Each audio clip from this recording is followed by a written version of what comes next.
Parfois, un simple coupe-papier suffit à réveiller un siècle de silence.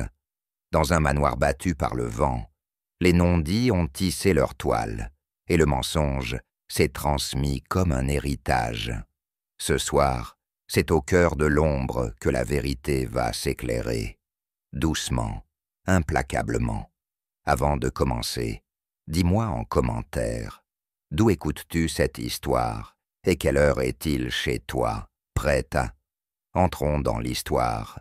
Je venais de refermer la dernière lettre d'un cousin éloigné, lorsque Poirot, bien calé dans son fauteuil, me lança d'un ton faussement détaché. « Mon cher Hastings, serait-ce là une nouvelle qui mérite que vous fronciez ainsi les sourcils ?» Je ne pus m'empêcher de sourire. Il connaissait ma tendance à exagérer l'importance de tout courrier, surtout lorsqu'il m'arrachait à la douce torpeur de l'après-midi. Mais cette fois, la missive méritait bien son ton grave. Elle venait de Lady Amélie de Varnac, une amie de jeunesse de ma famille, aujourd'hui retirée dans un manoir battu par les vents sur la côte normande. Elle vous invite, vous aussi, Poirot, précisai-je avec une certaine fierté. Elle espère que vous daignerez honorer les fiançailles de sa nièce, Éléonore. Il arqua un sourcil, ce qui, chez lui, tenait lieu d'un acquiescement enthousiaste. Un vieux manoir, une famille réunie, des fiançailles. Hastings, mon ami. Voilà qui sent le mystère à venir. Allons-y. Je n'osais relever son ton moqueur. En vérité, je n'étais pas mécontent à l'idée de revoir ces falaises dont je gardais un souvenir d'enfance. Teinté d'un certain malaise, le train nous déposa à un quai désert, envahi de brume. Un vieux cabriolet noir nous attendait, conduit par un majordome au visage aussi fermé que le ciel au-dessus de nos têtes. Nous roulâmes en silence, à travers une lande grise, hérissée de ronces et de vent, jusqu'à ce qu'apparaisse, enfin, la silhouette anguleuse de la pointe azurée. Le manoir, posé sur une falaise abrupte, semblait résister aux éléments avec une fierté un peu lasse. Les volets battaient doucement, comme si les murs eux-mêmes murmuraient. Lady Amélie nous accueillit dans le vestibule, élégante malgré l'âge, drapée dans un châle de dentelle noire. « Mon cher capitaine Hastings, monsieur Poirot, quelle joie de vous voir !» Son sourire n'effaçait pas tout à fait la crispation de ses traits. Son regard, fuyant à l'instant même où il se posait sur moi, m'évoqua un souvenir diffus, un été lointain, une femme en larmes dans un jardin fermé. Poirot, quant à lui, semblait absorbé par le tapis du vestibule. Très ancien, souffla-t-il, et pourtant récemment nettoyé, curieux. Je souris. Nous n'étions là que depuis 5 minutes, et déjà l'esprit de mon ami travaillait comme un mécanisme d'horlogerie. Nous fûmes introduits dans le grand salon, une pièce solennelle, aux murs tapissés de portraits austères. Le feu crépitait faiblement dans une cheminée haute, et une conversation feutrée cessa dès notre entrée. « Voici Éléonore, » dit Lady Amélie, posant une main affectueuse sur l'épaule d'une jeune femme, à la silhouette frêle et au regard à la fois doux et absent. Et voici son fiancé, Henri Delgrange. Henri, un homme au port élégant, salua Poirot avec une retenue polie. Il semblait observer tout avec une légère distance, comme s'il évoluait dans une pièce dont il ne comprenait pas tout à fait les règles. Autour d'eux se tenait un petit cercle de parents et d'invités. Un vieil oncle aux moustaches teintes, une tante tout en perles et en soupirs, et un certain Jules, le frère de feu monsieur de Varnac, dont la veste de velours semblait plus riche que sa conversation. Poirot me frôla le bras. « Regardez-les bien, mon ami. Chacun cache quelque chose. »« Vous êtes bien prompte, » rétorquai-je en souriant. « Non, simplement lucide. L'air ici est chargé d'ombre, Hastings. » Et en effet, un frisson glissa sur ma nuque, sans que je puisse en attribuer la cause. Plus tard dans l'après-midi, Lady Amélie nous laissa seuls quelques instants pour s'occuper de choses légères, comme elle le disait avec un sourire trop lisse. Par politesse, je proposai à Poirot de lui faire visiter la bibliothèque. C'était une pièce superbe, haute de plafond, avec des vitrines vitrées enfermant des volumes anciens et des objets singuliers venus d'Orient et d'Inde. Poirot s'arrêta devant une table basse sur laquelle trônait un coupe-papier extravagant. « Voici un objet curieux, » dit-il en s'agenouillant avec précaution. « Le manche est incrusté de rubis, voyez-vous, et ce faucon sculpté, ottoman probablement. » Je le regardais avec étonnement. Pour moi, ce n'était qu'un accessoire un peu kitsch, mais lui le tenait déjà comme une pièce à conviction. Un pas attira notre attention. Jules venait d'entrer, flânant, un verre de sherry à la main. Son regard s'arrêta un instant de trop sur le coupe-papier. Bel objet, n'est-ce pas? Un cadeau. De Constantinople, si ma mémoire est bonne. Mon frère tenait beaucoup à ses collections. Il était sentimental. Et vous, monsieur Jules, êtes-vous de nature sentimentale? Demanda Poirot, sans le quitter des yeux. Jules rit un peu trop fort. Moi, pas le moins du monde. Je suis homme de chiffres, pas de poésie. Mais lorsqu'il s'éloigna, je crus voir sa main frôler l'objet, avec une lenteur presque amoureuse. Le soir, après le dîner, nous nous retrouvâmes dans le petit salon. Les conversations s'effilochaient autour de nous comme une dentelle fanée. « Et que devient la musique, Amélie » lançai-je pour rompre un silence gênant. « Oh, les instruments dorment, comme bien des choses ici, » répondit-elle d'une voix lasse. Un invité fit alors allusion à ce qui s'est passé il y a 20 ans. Mais Lady Amélie coupa court. Il est des souvenirs qu'il faut laisser à leur poussière. Poirot se pencha vers moi. Mon ami, chaque silence est un aveu qui s'ignore. J'observais Éléonore, recroquevillée dans un fauteuil, les doigts serrés sur sa broche. Elle semblait ailleurs, comme si la soirée l'avait ramenée à un lieu interdit de son esprit. Le nom Marguerite fut lâché à mi-voix par une tante avant d'être noyée dans un raclement de gorge. Ce nom, apparemment, ne devait pas flotter dans l'air de cette maison. Je sentis alors l'atmosphère changer, comme si, à l'évocation d'un fantôme, les murs eux-mêmes retenaient leur souffle. La nuit fut agitée. Un vent rude s'abattait sur la falaise, et les volets claquaient à intervalles réguliers, pareils à des battements de cœur nerveux.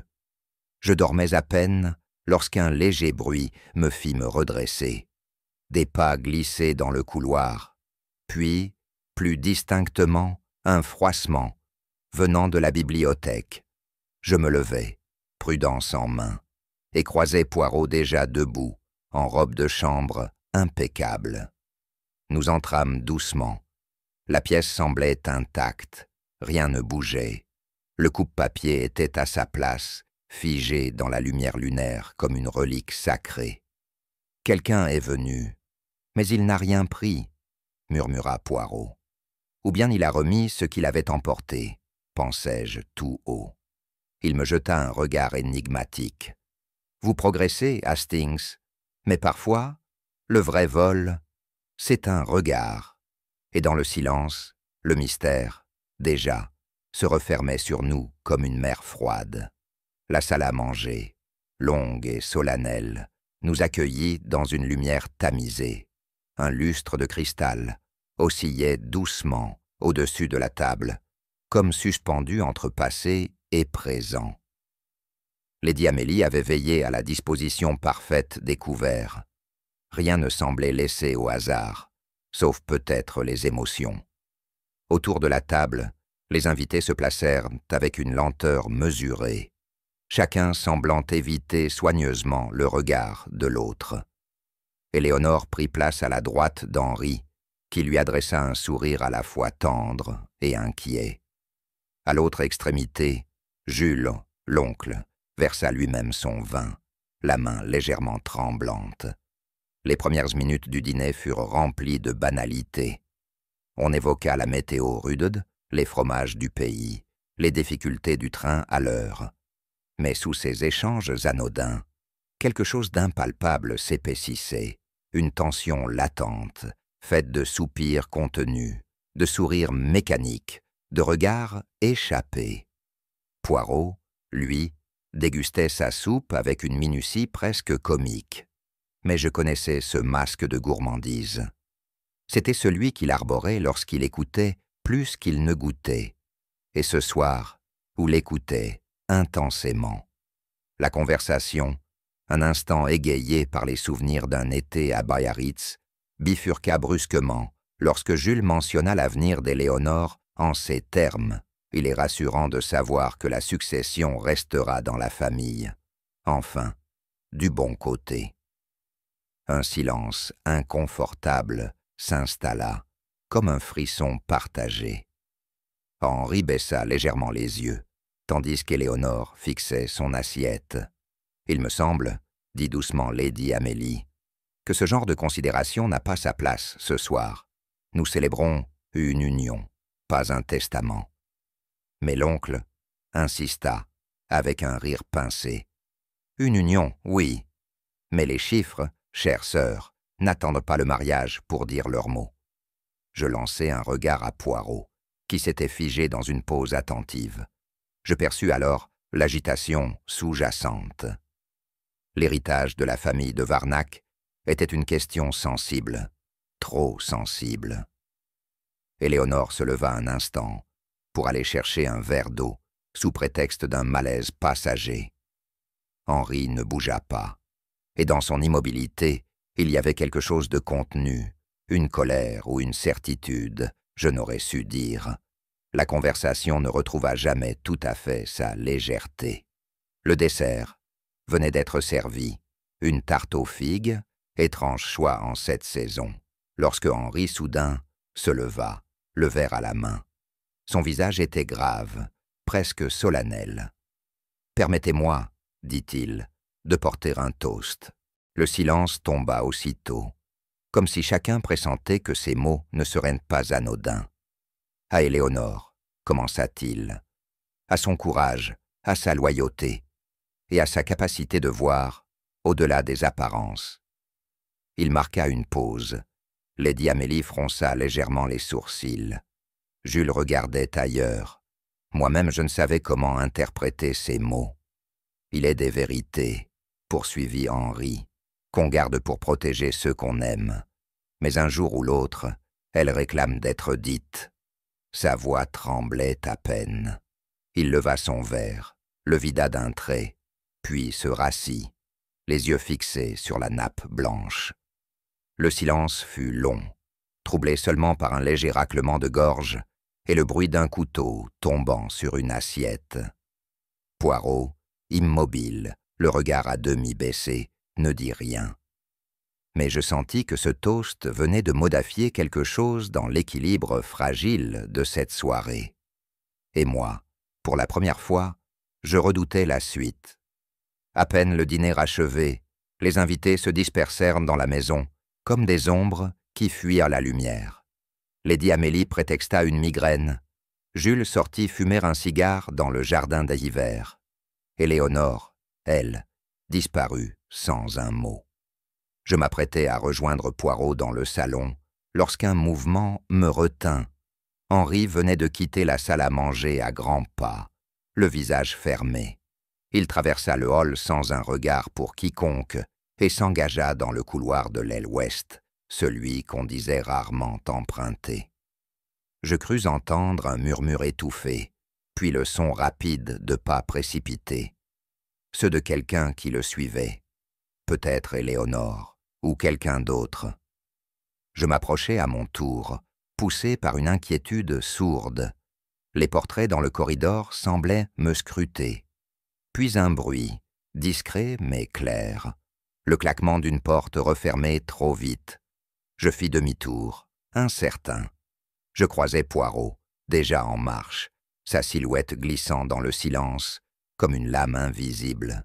« Vous avez vu » me souffla-t-il. Je hochai la tête. Il fronça les sourcils. Il va se passer quelque chose, Hastings? Quelque chose d'irréversible? Le manoir, quelques instants plus tôt, encore vibrant de murmures, fut soudain transpercé par un cri unique, aigu, déchiré, venu du fond de l'aile ouest. Un cri qui n'appelait pas à l'aide, mais qui constatait l'horreur. Je crus mon cœur s'arrêter. Poirot s'élança sans attendre, et je le suivis tant bien que mal dans l'escalier raide, le souffle court, les jambes lourdes de pressentiment. Au bout du couloir, une porte était entrebâillée. Derrière, la lumière tremblait.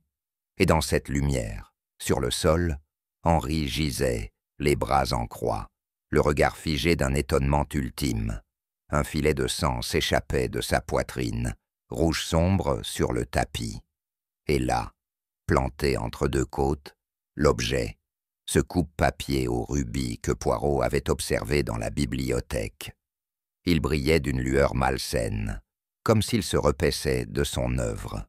Éléonore, debout près du corps, le regard perdu, semblait incapable de parler. Sa robe était froissée, sa main tachée d'un éclat brun. Poirot s'agenouilla lentement, effleurant le tapis du bout des doigts. « Il n'a pas eu le temps de se défendre », murmura-t-il. Et pourtant, il savait. Je regardais autour de moi. Quelqu'un d'autre était passé par là. J'en étais certain. Mais qui? La nouvelle se répandit comme une onde glacée.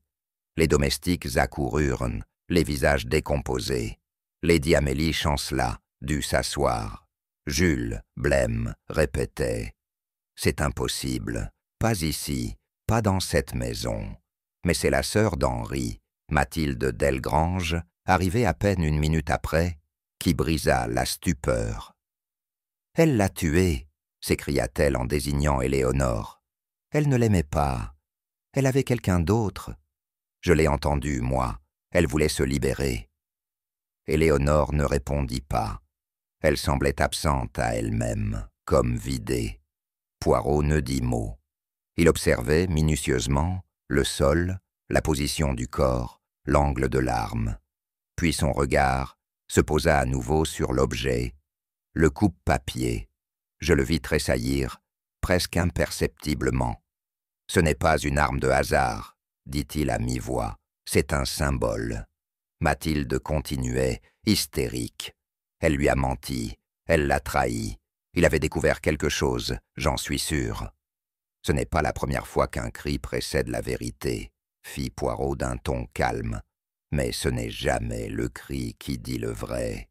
C'est ce qui l'a précédé. » Je compris alors que, déjà, dans l'esprit de mon ami, le fil invisible du mensonge se déroulait lentement, et que l'enquête venait de commencer. Le jour se leva sans éclat, comme si la lumière elle-même hésitait à pénétrer les murs du manoir. Je retrouvai Poirot dans la petite salle à manger, où Lady Amélie avait fait préparer un thé frugal. Personne ne parlait, ou si peu que chaque silence semblait davantage souligner encore. Le vent s'était levé, s'infiltrant sous les portes comme un messager tenace. Éléonore n'était pas descendue. Jules feuilletait un journal à l'envers, le regard vide. Quant à Mathilde Delgrange, elle pianotait nerveusement sur sa tasse, les yeux rouges mais secs. Le deuil ici n'était pas un cri, mais une tension de chaque muscle, un enfermement en soi. Poirot, impeccable comme à l'accoutumée, observait, notait mentalement, mesurait le moindre geste. Moi, je me contentais d'éprouver ce malaise diffus qui s'accroît lorsqu'un crime n'est plus seulement un fait, mais un poids partagé. Ce que l'on ne dit pas, Hastings, est souvent plus éloquent que les larmes, me souffla-t-il à mi-voix. Je hochai la tête. Il avait raison.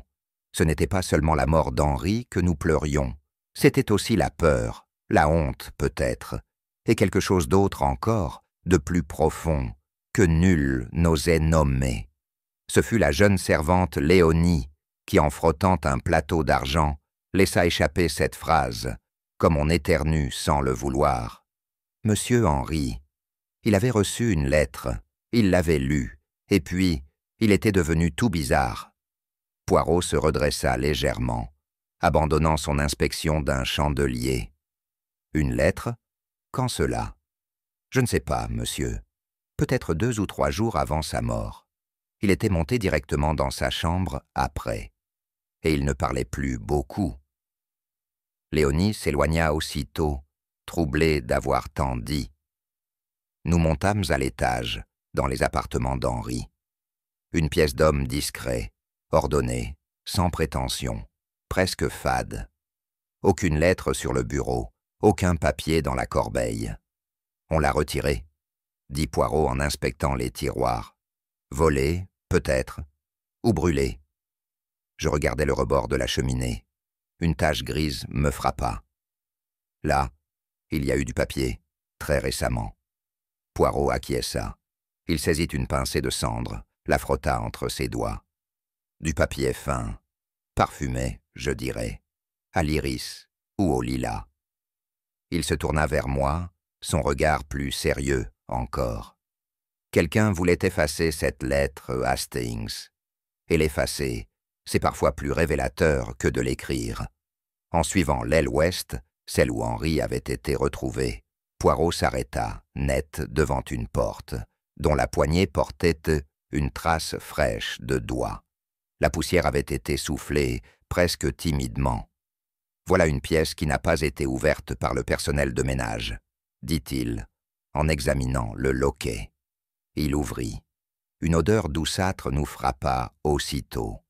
Lavande, vieillie, entêtante. La chambre était figée dans un autre temps. Les draps recouvrèrent les meubles, mais sur la coiffeuse, une brosse à cheveux attendait, comme si sa propriétaire allait revenir d'un instant à l'autre. « Qui logeait ici ?» demandai-je, troublé.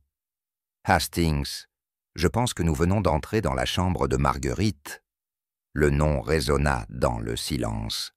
Poirot inspecta chaque détail, les coussins, le miroir, une boîte à poudre vide. Un tiroir mal refermé attira son attention. À l'intérieur, un mouchoir brodé aux initiales M.D. Une femme aimée ou oubliée, murmura-t-il. Il montra un cadre renversé sur une étagère. Le verre était fendu. À l'intérieur, une photographie retournée. Je tendis la main, mais Poirot m'arrêta. Non, pas encore. Il faut que tout soit à sa place. Cette pièce nous parle, Hastings. Il ne faut pas l'interrompre. Écoutons-la. Et je compris à ce moment précis que le cœur du mystère ne battait pas dans la nuit du crime, mais dans ce silence préservé depuis 20 ans. Alors que nous quittions l'aile ouest, Poirot, fidèle à ses habitudes, proposa un détour par les cuisines, ce sanctuaire discret où les vérités descendent parfois plus vite que les soupes. Nous y trouvâmes Berthe, la gouvernante en tablier noir, penchée sur une pile d'argenterie à polir. Elle nous salua d'un regard prudent, et Poirot s'installa calmement sur un petit tabouret près du poêle, comme un prêtre en confession. « Madame Berthe, dit-il d'un ton doux, je me permets de penser que vous avez connu Marguerite. » Elle leva aussitôt les yeux, et ses mains cessèrent de frotter. « C'était il y a longtemps, monsieur. Elle n'avait que 20 ans, et une voix à faire taire les horloges. Mais elle a disparu, du jour au lendemain. On m'a dit qu'elle était partie pour Paris. Et vous y avez cru ? » Le silence qui suivit fut plus éloquent que n'importe quel serment. On ne m'a pas demandé mon avis, mais ce que je sais, c'est qu'elle pleurait beaucoup ces derniers temps, et qu'elle avait des lettres qu'elle ne voulait pas que je voie. Poirot hocha la tête, puis la remercia avec un respect sincère. En remontant les escaliers, il me dit à voix basse, « Marguerite n'a jamais quitté ce manoir, Hastings, elle est encore là. Non pas dans un corps, mais dans chaque silence de ses murs. » Nous retournâmes dans la chambre close. Cette fois, Poirot s'attarda sur un détail que j'avais manqué. Un tiroir entr'ouvert dans la commode en acajou. Il le tira avec précaution et fronça les sourcils. Il manquait ici un petit journal. Je le sais parce qu'il y avait l'empreinte exacte de sa couverture. Voyez? La trace plus claire, en rectangle. Je me penchai. Vous croyez qu'il contenait quelque chose d'important? Tout journal intime contient quelque chose d'important, Hastings, même quand il ne parle que de fleurs. Surtout quand il ne parle que de fleurs. Poirot s'accroupit et passa lentement les doigts le long du lambris qui bordait le mur nord. Il s'arrêta, tapota une planche et soupira. Cette lame a été déplacée, récemment. Vous pensez que quelqu'un l'a ouverte pour cacher ou pour prendre quelque chose? Je pense que quelqu'un est revenu ici pour dialoguer avec le passé. Une odeur légère, presque indétectable, me parvint soudain. Du parfum, de la lavande. Vous sentez? Poirot sourit, sans se retourner. Oui, une mémoire obstinée. Ce parfum ne vient pas de Marguerite, il vient de celle qui est venue la chercher. Il y a quelques heures, pas plus. Et dans ce souffle de lavande suspendu, le passé et le présent se rejoignaient à nouveau. Nous regagnâmes le grand salon, et dès que nous y pénétrâmes, je ressentis un changement subtil. Les visages s'étaient durcis. Jules était agité, la main tremblante sur le journal du matin qu'il ne lisait pas. Lady Amélie s'était renfermée dans un mutisme absolu, comme si elle avait choisi de disparaître sous son voile de dentelle. Mais c'est Éléonore qui me frappa le plus. Elle se tenait debout près de la fenêtre, le regard perdu vers la mer. Ses épaules, hier encore droites, semblaient écrasées par un poids nouveau. Lorsque Poirot s'approcha doucement d'elle, elle sursauta. « Vous avez visité l'aile ouest » demanda-t-elle sans se retourner. « Oui, mademoiselle. Il faut parfois affronter les pièces que l'on avait scellées. » Elle se détourna lentement, les yeux voilés. Il ne fallait pas. Certaines portes, quand on les ouvre, ne se referment jamais. Poirot ne répondit pas tout de suite. Il l'observa longuement, puis déclara simplement « C'est justement là que commence la vérité. » Elle quitta la pièce sans un mot. « Hastings, dit-il en se tournant vers moi, voyez-vous ce que je vois? Une jeune femme effondrée. » Il secoua la tête. « Non, mon ami. Une jeune femme qui sait, et qui redoute ce que nous sommes sur le point de découvrir. » Ce fut dans l'arrière-cuisine, alors que je savourais une tasse de thé noir infusé avec soin, que je surpris une remarque anodine qui allait pourtant changer le cours de notre enquête. La cuisinière, une femme replète nommée Louise, parlait avec la jeune Léonie, et ces mots me parvinrent à travers la vapeur du bouillon. Il montait là-haut, chaque soir, presque à la même heure, disait que c'était pour les vieux papiers. Je me raclai la gorge, et Louise sursauta. « Pardon, monsieur Hastings, ce n'est pas que je veuille parler mal du défunt. Vous parlez d'Henri, n'est-ce pas ?» Elle hocha la tête. Il allait dans le grenier, toujours seul. Parfois il redescendait pâle, comme s'il avait vu un revenant. Je rapportai aussitôt cela à Poirot, que je trouvais penché sur un carnet de notes dans la véranda. « Parfait, mon ami, dit-il. Les greniers ne sont pas faits que de poussière. Ils contiennent ce que les familles préfèrent, ne pas regarder trop longtemps. Et parfois, ce sont précisément ces choses-là qui décident de ressurgir. » Nous empruntâmes un escalier étroit, grinçant sous nos pas, jusqu'au dernier étage. Le grenier sentait le bois sec, la cire ancienne, et l'oubli. Des cartons mal refermés, des valises éventrées, des malles scellés formaient une cartographie du passé. Poirot avança, guidé par un instinct presque mathématique, et s'arrêta devant une vieille boîte en cuir rouge. Il l'ouvrit avec précaution. À l'intérieur, un petit cahier relié de toile, aux pages partiellement arrachées. L'encre s'y était fanée, mais certaines lignes demeuraient lisibles. J'ai honte de ce que j'ai ressenti, et pourtant, il m'a regardé comme personne ne m'a jamais regardé. Poirot tourna les pages, silencieux.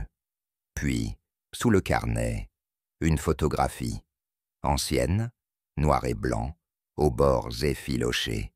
Un couple, jeune, souriant, enlacé dans un jardin que je crus reconnaître. Il ne dit rien, mais je vis que ses doigts, en touchant le papier, s'étaient figés. « Ce n'est pas seulement le passé que nous avons entre les mains, Hastings, murmura-t-il. C'est une vérité qu'on a voulu étouffer avec de l'élégance et du silence. » Et dans ses yeux, je devinais qu'il venait d'apercevoir l'ombre d'une douleur qui n'avait jamais été pleurée. Nous descendîmes avec précaution, emportant la boîte et ses secrets. Installé dans la chambre d'Henri, Poirot examina à nouveau la photographie. Le visage de la jeune femme, bien que partiellement effacé, portait une douceur mélancolique, et l'homme, costume clair, regard droit, dégageait une certaine noblesse. « Il y a quelque chose de familier, » dis-je, le jardin en arrière-plan. « Ce n'est pas celui qu'on voit depuis l'aile est ?» Poirot hocha la tête. « Exactement. Et cela confirme une chose. Cette photo n'a pas été prise ailleurs. Elle était née ici, dans ce manoir. » Il retourna doucement l'image. Au dos, une inscription à demi effacée. « À jamais, pour toi, Ma. » Le reste n'était que taches et griffures. Le prénom a été rayé volontairement, constata Poirot. Et cela, mon cher Hastings, est bien plus qu'un oubli. C'est une tentative d'effacement, comme si l'on voulait que cette femme n'ait jamais existé. Je demeurai silencieux, car au fond de moi, je commençais à comprendre. Ce visage ressemblait à celui d'Éléonore, à peine, mais assez pour semer en moi un doute, le genre de doute qui, chez Poirot, devient très vite certitude. La pluie s'était mise à tomber doucement contre les vitres lorsque Poirot me fit signe de le suivre jusqu'aux appartements de Lady Amélie. Il ne toqua pas. Il entra, comme si l'autorité morale qu'il incarnait dépassait les conventions. « Que cherchez-vous ici ?» demandai-je, un peu mal à l'aise. Il ouvrait déjà le tiroir d'une commode ancienne, en soupirant. « Je cherche le dernier fragment d'une vérité qu'on n'a pas eu le courage de brûler. » Il sortit une boîte à bijoux, sobre mais élégante, d'un bois sombre, incrusté de nacre. Il l'ouvrit, et y découvrit des objets personnels, une montre d'homme, 2 bagues sans éclat, un ruban de soie, et, entre 2 velours, une enveloppe jaunie, fermée, intacte. Poirot la saisit, comme on tiendrait une chose vivante. « Non ouverte, » dit-il, presque pour lui-même. Et pourtant, elle devait l'être. C'est là, Hastings, le nœud du drame. Cette lettre ne fut jamais lue. Je m'approchai. Une légère senteur s'en dégageait. Lavande, de nouveau. Elle venait de Marguerite, n'est-ce pas? Je le crois, oui. Et je pense qu'elle fut destinée au père d'Éléonore, peut-être même à Lady Amélie. Il fixa l'enveloppe longuement. Cette lettre n'est pas seulement un mot d'amour, Hastings. Elle est une réclamation, un appel. Et quand un appel n'est pas entendu, il se transforme parfois en cri ou en couteau. Je frissonnai. Il ne l'ouvrit pas. Il n'en avait pas besoin. Ce soir-là, assis face à la cheminée éteinte, Poirot m'exposa lentement ce qu'il avait commencé à reconstituer.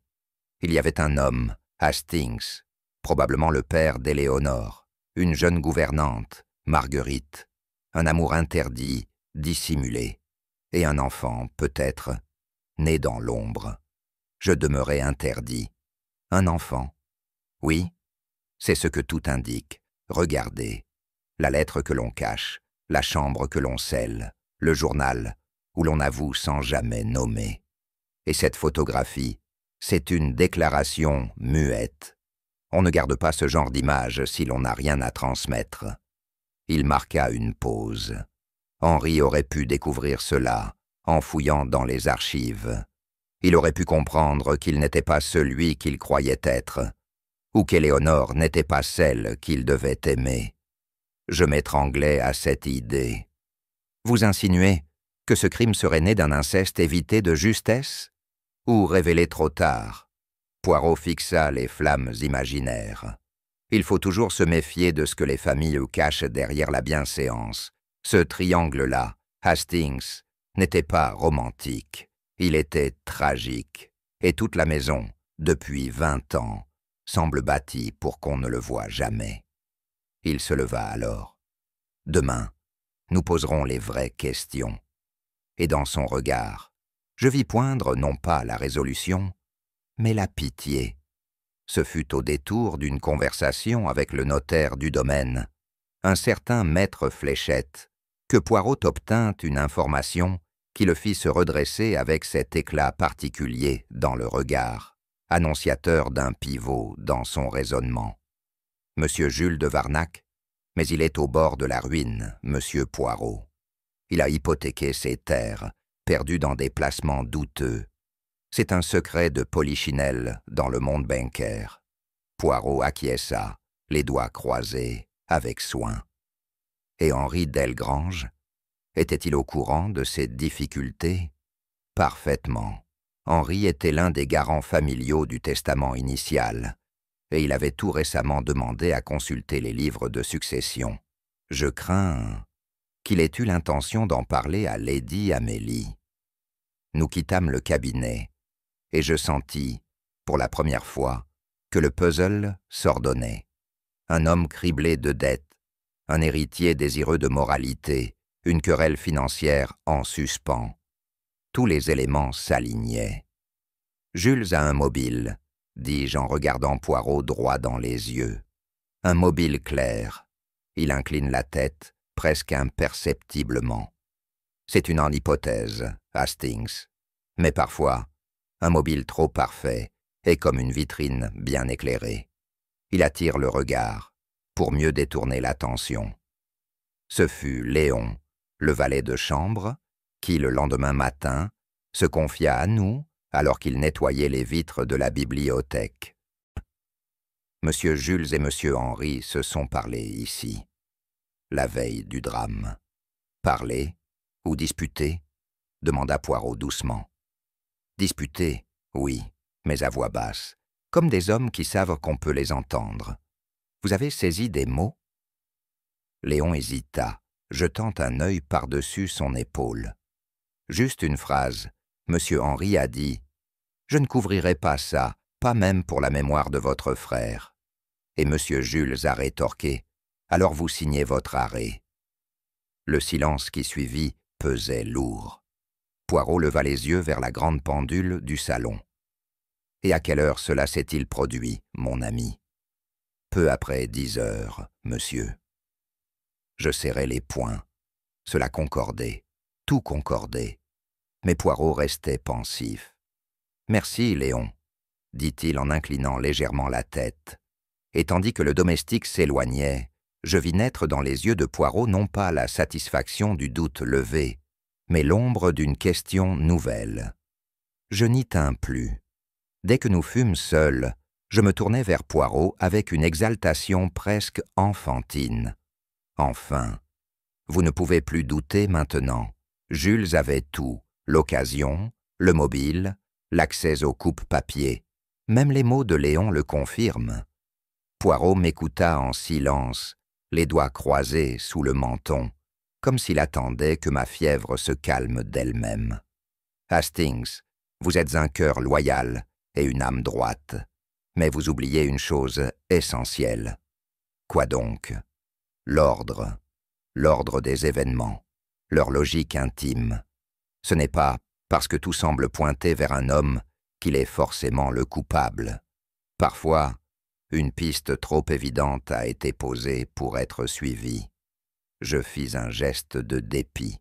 Et vous croyez vraiment qu'un homme acculé à la faillite, menacé de perdre jusqu'à son nom, n'aurait pas pu?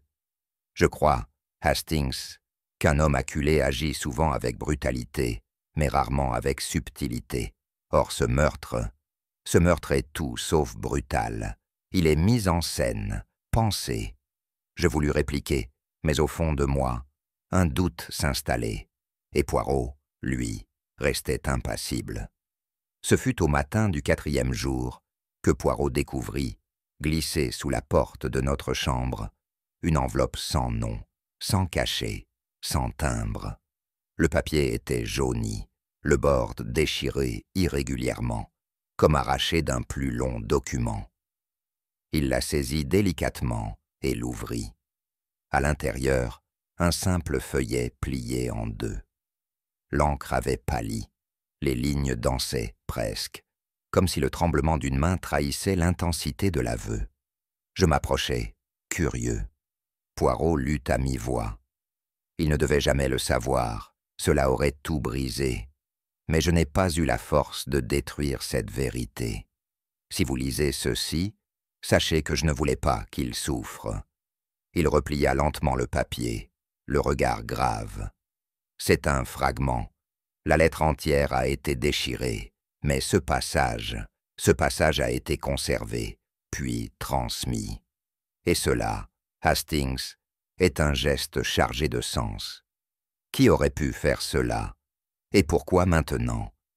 Parce que l'étau se resserre, et que celui ou celle qui a conservé ces mots commence à redouter que la vérité n'éclate sans son contrôle. Je regardai la feuille, frêle et solitaire. C'est une main qui tremble, oui, mais c'est aussi une voix qui réclame encore d'être entendue. Poirot tourna la page du fragment. En bas, dans un coin, comme un aveu discret, une simple lettre. « Monsieur, M pour Marguerite », dis-je d'une voix sourde. « Ou M pour mensonge, Hastings ». Il déposa le papier sur le bureau et contempla un instant la pluie qui tombait derrière la vitre. C'est une main tremblante, mais une écriture maîtrisée. Il faut du sang-froid pour choisir ce passage, l'isoler, puis le glisser à l'instant opportun. Ce n'est pas un cri de panique, c'est une manœuvre. Je fronçai les sourcils. Vous croyez que ce n'est pas elle? Je crois que c'est signé, monsieur, parce qu'on veut que nous pensions à Marguerite, parce que depuis le début, son nom est un voile tendu entre nous et la lumière. Il soupira. Le plus cruel, Hastings, ce n'est pas de cacher la vérité, c'est de l'approcher, sans pouvoir encore l'atteindre. Je crus voir, un instant, dans les yeux de Poirot, ce que je n'y avais presque jamais perçu, un soupçon de désarroi. Il fixait le fragment, puis le portrait de Lady Amélie suspendu au mur, cette image peinte d'une femme droite, au regard distant. « Elle sait », murmura-t-il. « Lady Amélie, elle aurait su, depuis le début. » Il ne répondit pas tout de suite. Son regard descendit lentement jusqu'à un secrétaire ancien, à la serrure intacte, dans le coin du salon. Ce meuble n'a pas été ouvert depuis longtemps. Et pourtant, je parierais que ce qu'il contient est plus vivant que les souvenirs de tous les portraits de cette pièce. Je m'approchai. « Vous comptez forcer la serrure? » »« Non, Hastings, pas encore. Il y a des vérités qu'il faut inviter à sortir, pas extorquer. » Et dans son regard, ce n'était plus le doute que je lisais, mais cette concentration absolue que je ne lui connaissais qu'au moment où le rideau allait se lever. Le rideau sur l'âme humaine. Ce matin-là, la brume enveloppait la pointe azurée, comme une seconde peau. Les murs semblaient frissonner sous cette lumière voilée. Poirot, après une longue réflexion silencieuse, demanda à voir Lady Amélie seule, dans le petit salon attenant à la véranda. Je restai non loin, feignant d'examiner les reliures anciennes, mais l'oreille tendue. Leur conversation fut brève, très brève. Je n'entendis que le murmure de la voix grave et patiente de mon ami. Puis une interruption, une voix féminine, faible, brisée, presque inaudible. Marguerite. Un silence, suivi d'un souffle, comme si ce nom avait jailli d'un gouffre scellé depuis trop longtemps. Puis plus rien. Le fauteuil gronda légèrement sur le parquet, et Lady Amélie quitta la pièce sans un regard, sans un mot. La porte se referma sur son silence, comme une pierre tombale sur un secret ancien. Poirot ressortit, les mains jointes derrière le dos, le regard encore embué par cette confidence, involontaire. Elle sait, Hastings, elle a toujours su. Mais ce qu'elle tait, c'est ce qui la ronge, et je compris alors que ce nom, ce seul nom prononcé, était peut-être la clé que mon ami attendait depuis le début. Nous passâmes l'après-midi à la petite église du village voisin, où Poirot demanda poliment à consulter les registres anciens, arguant d'un intérêt généalogique. Le vieux curé, bienveillant mais curieux, s'exécuta sans trop poser de questions, et ce fut là, dans les pages jaunies d'un registre de baptême, que la vérité s'esquissa. Un enfant né à la Pointe Azurée, il y a 20 ans. Pas de prénom indiqué, pas de nom de la mère, une seule initiale, M. et un blanc sur la colonne du père. Un enfant sans reconnaissance, murmura Poirot, ou plutôt, un enfant à ne pas reconnaître. Il recopia soigneusement la ligne sur un papier plié en deux, puis me regarda. Cela correspond à l'époque de la disparition de Marguerite. Je hochai lentement la tête, tout s'imbriquait. Cet enfant, s'il n'a jamais été déclaré, il pourrait être n'importe qui. Justement, Hastings, il est quelqu'un, et je crois savoir qui. Il se leva. Un secret de cette nature ne reste jamais tout à fait enterré. Il s'imprime dans les gestes, dans les silences, dans les regards trop fuyants. Et celui ou celle qui découvre qu'on lui a volé son origine peut être tenté de voler en retour quelque chose de plus terrible encore. Le soir même, Poirot se retira longtemps dans ses pensées, assis près du feu éteint du salon. J'attendais, respectant son silence, jusqu'à ce qu'il parle enfin, d'une voix lente et presque lasse. Le père d'Éléonore était un homme d'honneur, mais aussi un homme de lignée, Hastings, un homme élevé dans l'idée que le sang devait se transmettre, sans tache. Et Marguerite, elle fut cette tache. Non, elle fut la lumière qu'il voulut éteindre. Il marqua une pause, les yeux fixés sur le tapis. Il lui avait promis protection, peut-être même mariage, mais devant la pression familiale, il recula. Il renvoya Marguerite, ou la fit disparaître autrement, et l'enfant, lui, fut confié, ou caché, ou élevé dans l'ombre. Je demeurai figé. Vous pensez que cet enfant serait encore ici? Je pense qu'il a grandi tout près, et qu'un jour, il a voulu comprendre, et qu'en comprenant, il a tout détruit.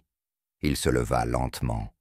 Ce n'est pas le mensonge qui tue, Hastings, c'est la trahison d'un serment, quand il avait été murmuré au creux d'un ventre déjà trop lourd. Nous retournâmes ensemble à la bibliothèque, cette pièce à l'atmosphère suspendue, où le coupe-papier avait été retrouvé dans la poitrine d'Henri. Poirot marcha lentement, examinant chaque meuble, chaque cadre, chaque recoin, avec l'œil du chirurgien plutôt que celui du policier. Regardez cette vitrine, Hastings. Le coupe-papier y était habituellement exposé, n'est-ce pas? Je confirmai. Et pourtant, il ne manque ni trace de lutte, ni empreinte hâtive. L'objet est revenu là, après le meurtre. Je fronçai les sourcils. Vous voulez dire que le meurtrier l'a replacé? Précisément, mais pas de façon négligente. Il a été nettoyé, ou du moins, il en donne l'impression. Or, c'est là que se trouve le raffinement. Il désigna un léger écartement des objets. Voyez comme la statuette est légèrement désaxée. Le coupe-papier a été déplacé par quelqu'un qui connaissait l'ordre initial, mais pas jusqu'au moindre détail. Il se tourna vers moi, grave. Ce n'est pas un crime de passion, c'est une reconstitution, un message. Je restais sans voix, et dans ce silence, je sentis pour la première fois que la main qui avait frappé n'était peut-être pas cruelle, mais méthodique, et c'était bien pire. Ce soir-là, nous ne parlâmes presque pas. Le feu crépitait dans l'âtre, et la pluie battait doucement les vitres du grand salon. Poirot resta immobile, les doigts joints, les yeux fixés sur le coupe-papier désormais enfermé dans un coffret sous clé. Cet objet, Hastings, ce n'est pas seulement une arme, c'est un symbole.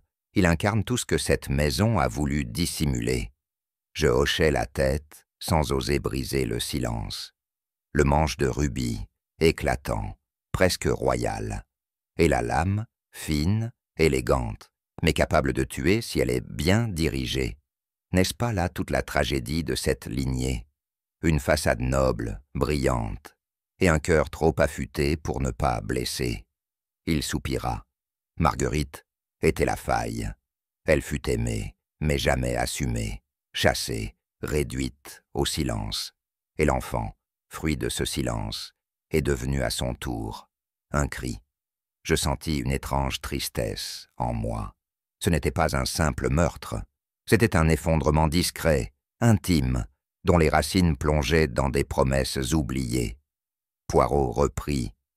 Le sang de l'innocence est parfois versé non par haine, mais par besoin de justice ou de reconnaissance.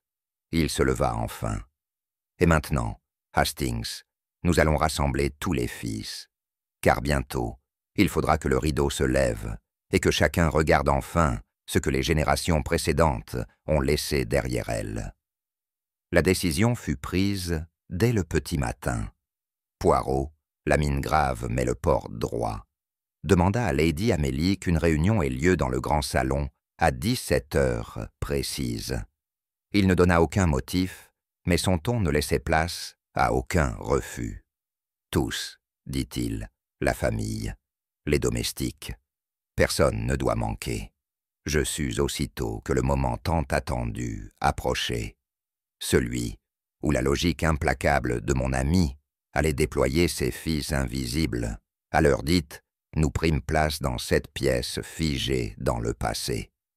Les portraits des ancêtres, sévères et muets, semblèrent se pencher sur nous avec leur poids d'héritage.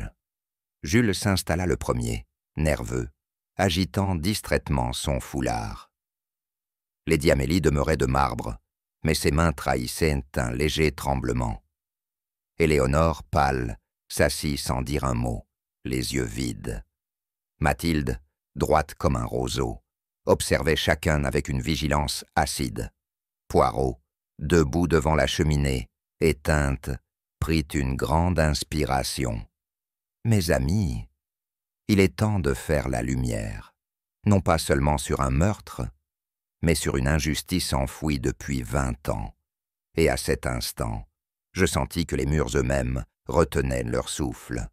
Poirot commença sans fracas, avec cette clarté méthodique qui lui était propre. Nous avons cru, un moment, que Jules de Varnac était le coupable désigné. Endetté, menacé par Henri, il avait en apparence tout pour tuer. Mais ses finances n'étaient médo pas un secret. Et Henri, s'il avait voulu le ruiner, aurait pu le faire depuis longtemps. Or, il ne l'a pas fait. Il se tourna vers Jules. « Vous avez eu peur, monsieur, mais la peur n'est pas un mobile suffisant, surtout lorsqu'elle est partagée. Et vous n'avez pas replacé le coupe-papier dans la vitrine. Vous ignoriez même que son socle avait été légèrement déplacé. » Jules ouvrit la bouche, mais Poirot leva la main. Ensuite, nous avons trouvé un fragment de lettre, signé d'un M tremblant. Et là encore, tout nous poussait vers Marguerite, cette gouvernante disparue que l'on évoquait à mi-voix. Il regarda Lady Amélie, mais cette lettre n'était pas écrite par Marguerite. Elle fut soigneusement choisie, extraite, conservée, et glissée au moment opportun, non pas pour révéler la vérité, mais pour habiller le mensonge. Il se tut un instant. Car tout, depuis le début, est théâtre. On nous a offert des indices parfaits, trop parfaits, comme une tragédie bien écrite. Mais derrière le texte, il y a le silence. Et c'est ce silence que nous allons maintenant faire parler. Poirot fit une pause. Puis, d'une voix plus douce, plus grave, il prononça un seul nom, Marguerite. Un frisson parcourut la pièce. Lady Amélie se raidit. Éléonore baissa les yeux. Elle n'a jamais quitté ces murs, dit-il. Non dans la chair, peut-être, mais dans la mémoire, dans les gestes, dans les silences, que chacun de vous entretient depuis 2 décennies. Il se tourna vers la vieille gouvernante. Madame Berthe l'aimait. Elle n'a jamais cru à son départ volontaire. Elle savait. Puis vers Amélie. Vous avez tu. Vous saviez que votre frère l'avait aimée, qu'il avait failli renoncer à son rang pour elle, et vous avez permis qu'elle disparaisse, par silence, par peur du scandale. Il sortit de sa poche un papier plié. Mais Marguerite a laissé une trace. Elle a eu un enfant, né ici, jamais reconnu. Un enfant qui a grandi sans savoir qui il était, jusqu'à ce qu'il découvre un journal, une photo, un bijou. Il marqua une pause. Cet enfant, c'est Henri. Un silence de marbre s'abattit. Puis une respiration se coupa. Éléonore se leva, tremblante. « Non ?»« Si, mademoiselle, » dit Poirot doucement. « Et vous, en l'apprenant, vous avez compris que cet amour était impossible. Et ce que vous avez fait ensuite, c'est le drame qui nous réunit ce soir. » Poirot laissa à chacun le temps de digérer cette révélation, ou plutôt, cette tragédie aux racines souterraines. Puis, d'un geste mesuré, il pointa le petit meuble vitré près de la bibliothèque. Le coupe-papier, dit-il doucement, n'était pas un objet pris dans l'élan d'un meurtre. Il n'a pas été saisi dans la rage ou le tumulte. Non, il avait disparu la veille, et il fut replacé là, bien après le crime. J'ouvris la bouche, stupéfait. Replacé? Mais par qui, mon cher Poirot? Et pourquoi? Il répondit sans me regarder, les yeux fixés sur Éléonore. Par celle ou celui qui avait espéré faire croire à une impulsion, qui voulait brouiller les cartes en maquillant le crime en accident. Son regard glissa vers le visage d'Amélie, impassible, puis revint sur la jeune fille, dont les doigts se crispaient lentement. Ce n'était pourtant pas un meurtre prémédité, poursuivit-il, pas une vengeance longuement mûrie. Non, c'était une douleur foudroyante, le cœur qu'on écrase d'une seule phrase, l'amour qu'on découvre interdit, incestueux, et qui bascule aussitôt dans l'effroi, la honte, la panique. Je crus entendre un sanglot étouffé. Et alors, le geste, le seul geste possible, absurde, irréparable, un coup porté comme on repousse une abomination, non pour tuer, mais pour effacer, pour fuir. Poirot s'approcha du fauteuil d'Éléonore. Le coupe-papier fut remis à sa place, non pour tromper la police, mais pour tenter d'effacer l'instant où l'amour devint horreur. Je me surpris à détourner le regard, comme si ce détail était, à lui seul, plus cruel que le meurtre lui-même. Elle n'avait rien dit, pas un mot depuis que le nom de Marguerite avait été prononcé. Mais ce silence-là, ce n'était plus celui d'une innocente. C'était un silence peuplé d'aveux. Poirot, avec une douceur déconcertante, s'accroupit devant elle. « Mademoiselle, vous avez vu le journal intime, vous avez compris, trop tard. » Elle acquiesça lentement, un seul hochement de tête, et ses yeux, jusqu'alors secs, brillèrent d'un éclat douloureux. « Vous l'aimiez, » reprit Poirot, « comme une jeune fille aime, sans prudence, avec foi, et lui ignorait. Il n'avait pas lu toutes les pages, il ne savait pas encore. Je lui ai dit, murmura-t-elle enfin, la voix brisée. Je lui ai dit ce que j'avais trouvé, et il a ri. Je crus d'abord mal entendre. Il a cru à une invention, un drame romantique. Il disait que ça ne changeait rien, que nous pouvions partir, tout oublier. Sa voix s'étrangla. Mais moi, je ne pouvais pas oublier, je ne pouvais pas. Elle enfouit son visage dans ses mains. Une main de Lady Amélie frissonna, mais ne bougea pas. Poirot posa une main sur le dossier du fauteuil. « Vous n'avez pas voulu tuer, vous avez voulu crier, réveiller quelqu'un, l'univers, la morale. Et dans ce cri, il est tombé. » Le silence s'épaissit. Non d'accusation, mais de compassion muette, car dans cette pièce, chacun avait compris qu'un siècle de secret avait enfanté ce geste. Nous restâmes là, figés, comme dans un portrait de groupe peint au moment même du dévoilement. Aucun cri ne jaillit, aucun reproche. Les mots n'avaient plus lieu d'être. Seuls les regards parlaient. Lady Amélie ne pleura pas. Mais dans l'immobilité glaciale de son port, quelque chose se fissura. Un pan entier d'orgueil ancien, peut-être. Poirot se redressa lentement. « Il ne m'appartient pas de juger, » dit-il avec gravité. « Ce que j'ai fait, c'est chercher la vérité. Mais que chacun ici en porte le poids, selon sa conscience. » Il laissa glisser son regard vers les tableaux suspendus. Les morts regardent les vivants, mais ce sont les vivants qui leur donnent sens. Pendant un siècle, cette famille a peint l'honneur sur ses murs. Elle y a enfermé la honte. Il se tourna vers moi, puis vers Lady Amélie. Il n'y aura pas de procès. Le monde n'a que faire d'un scandale ancien, mais peut-être un acte reste à poser. Elle comprit sans qu'il ait à dire davantage. Dans le silence, Éléonore se leva. Ses pas étaient lents, pesants. Elle sortit de la pièce sans se retourner. Personne ne la suivit.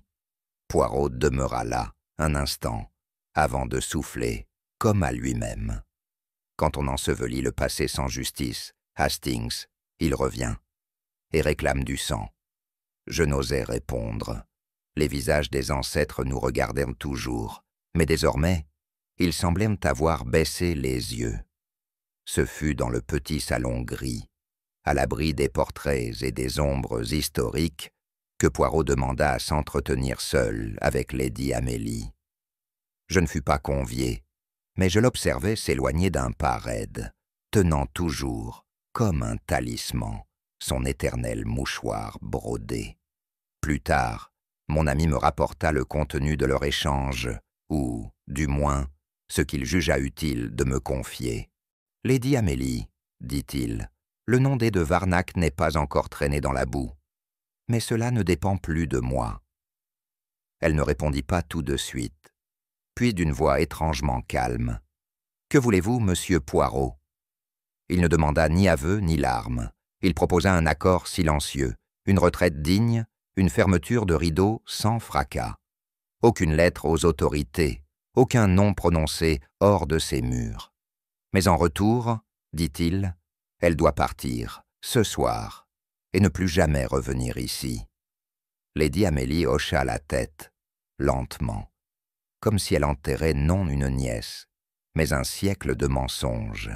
Il n'y eut pas de poignée de main, rien qu'un regard, une compréhension entre deux êtres nés pour préserver les apparences, quitte à étouffer la vérité sous le velours du silence. Elle partit à l'aube. Je l'entendis descendre l'escalier de pierre, ses pas étouffés par la moquette vieillie.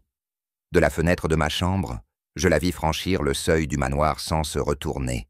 Aucun adieu, aucun regard vers les tours éteintes, ni vers les massifs de buis impeccablement taillés. Elle portait une valise simple, trop légère pour un départ, trop pleine pour un retour. Poirot se tenait derrière moi, silencieux. Je devinais, à la manière dont il avait croisé les bras, que son esprit était agité, bien qu'aucune ride ne trahît la moindre hésitation sur son visage. « C'est une tragédie, murmurai-je, pure, totale. Il répondit simplement « C'est une libération, mon ami. Mais elle a un goût amer, je vous l'accorde. Je songeais à cette jeune femme que j'avais prise pour une innocente, puis soupçonnée, puis crainte, avant de ressentir pour elle un mélange douloureux d'empathie et de détresse. Elle avait aimé, oui, d'un amour aveugle, sincère, brûlant. Et ce même amour l'avait foudroyée dès qu'il s'était retourné contre elle. Elle quitta notre champ de vision, avalée par l'allée bordée d'ifs. La lumière du matin, froide et laiteuse, n'adoucissait rien. Elle soulignait seulement la solitude de cette silhouette exilée, bannie sans condamnation officielle, mais bannie tout de même. Poirot ne bougea pas. Il semblait attendre quelque chose d'invisible, ou peut-être simplement le silence après la tempête. Lorsque nous regagnâmes notre chambre, je ne pus contenir plus longtemps mon trouble. Poirot, vous avez laissé partir une meurtrière, sans procès, sans enquête, sans justice. Il leva un sourcil, presque avec amusement, mais son regard, lui, était grave. Une meurtrière, dites-vous? Oui, peut-être. Mais dites-moi, Hastings, quelle peine humaine pourrait égaler celle qu'elle vient de s'infliger à elle-même? Je tentais de protester. Le droit, l'ordre, les principes. Mais mes mots me semblaient soudain étrangement vides. Si elle avait voulu échapper à la vérité, continua-t-il, elle aurait menti. Elle aurait fui, dès la découverte du corps. Mais non.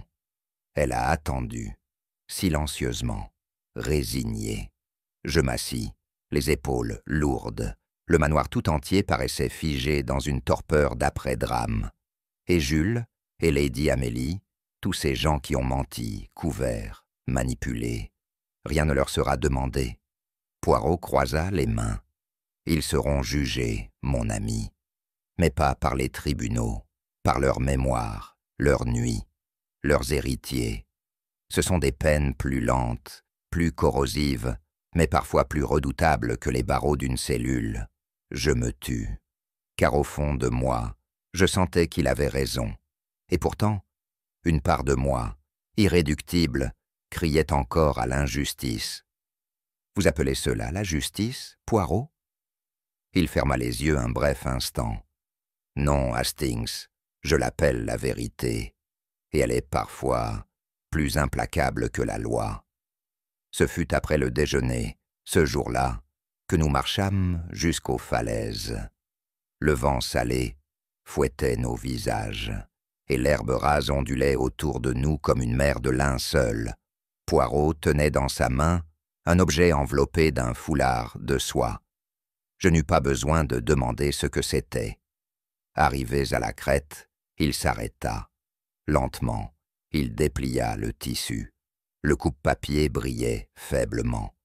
Manche de rubis, lame fine, symbole muet d'un crime sans haine.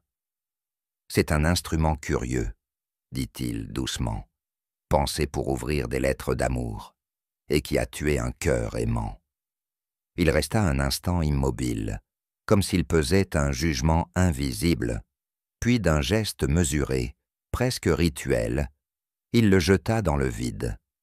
Je suivis des yeux la trajectoire de l'objet, jusqu'à ce qu'il disparaisse dans les embruns.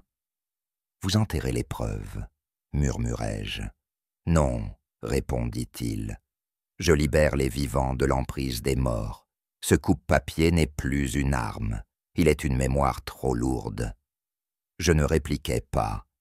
Il y avait dans son geste quelque chose de sacré, une manière de refermer le cercle, de rendre à la mer ce que la terre n'aurait jamais dû retenir. Le vent s'éleva un peu. Et pendant un bref instant, je crus sentir, chose absurde, que le manoir derrière nous respirait plus librement. Nous restâmes là, longtemps, à contempler l'horizon.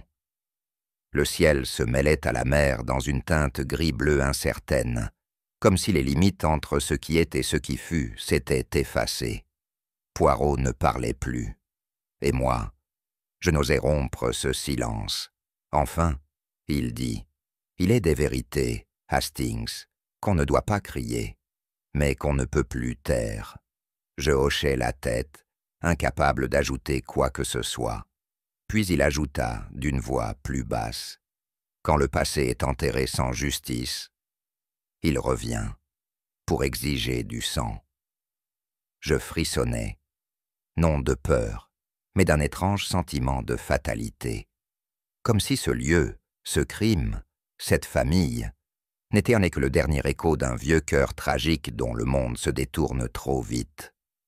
En redescendant le sentier, je jetai un dernier regard vers les falaises. Et dans le fracas des vagues, il me sembla entendre, très loin, le murmure d'une promesse rompue.